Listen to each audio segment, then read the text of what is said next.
Hi students, sorry about the last video. My time cut off when I was recording, so let's finish up with this part 2 of section 6.1 notes. We're finishing up with example C and example D. Notice with example C and D we're working with negatives, and on the previous slide I mentioned that we're working with multiplying and dividing inequalities.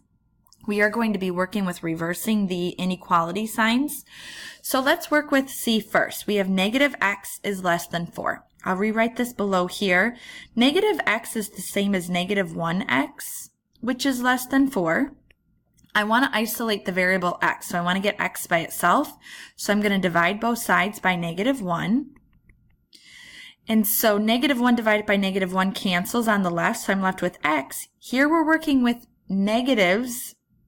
In multiplying and dividing, we divided negative 1 to both sides, so I'm going to reverse my inequality symbol to have it be x is greater than 4. So what that means is any number I choose for x, actually 4 divided by negative 1 is negative 4. So what I choose for x has to be greater than negative 4 to make this inequality true.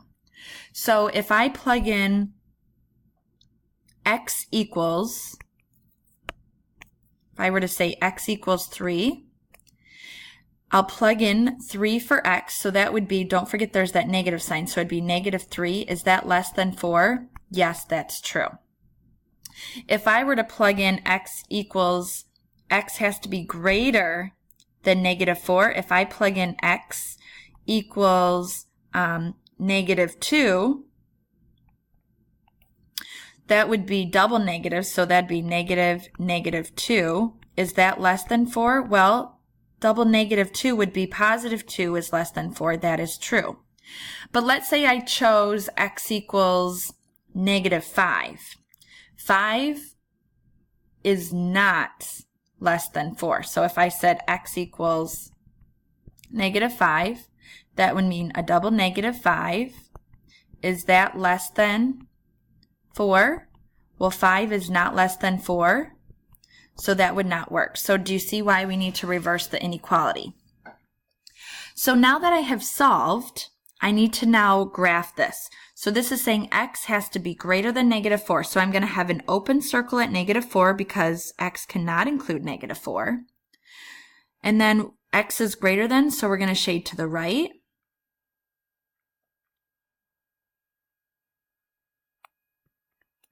And this graph represents the inequality of x is greater than negative 4. Here we have D. We have negative 2x is less than or equal to 6. We want to isolate the variable x right here, so I'm going to divide negative 2 to both sides. So negative 2 divided by negative 2 cancels, so I'm left with x. We divided negative 2 to both sides, so we need to reverse that inequality symbol to make it true, a true statement, situation. And 6 divided by negative 2 is going to give me negative 3. So what that means, any number that you choose for x and plug it into this situation, it has to be any number that's greater than or equal to negative 3 to make this true. So let's graph this. X equals negative, x at starting at negative 3 will have a closed-in circle because it can include negative 3. And x is going to be anything greater than or equal to that, so I'm going to shade to the right.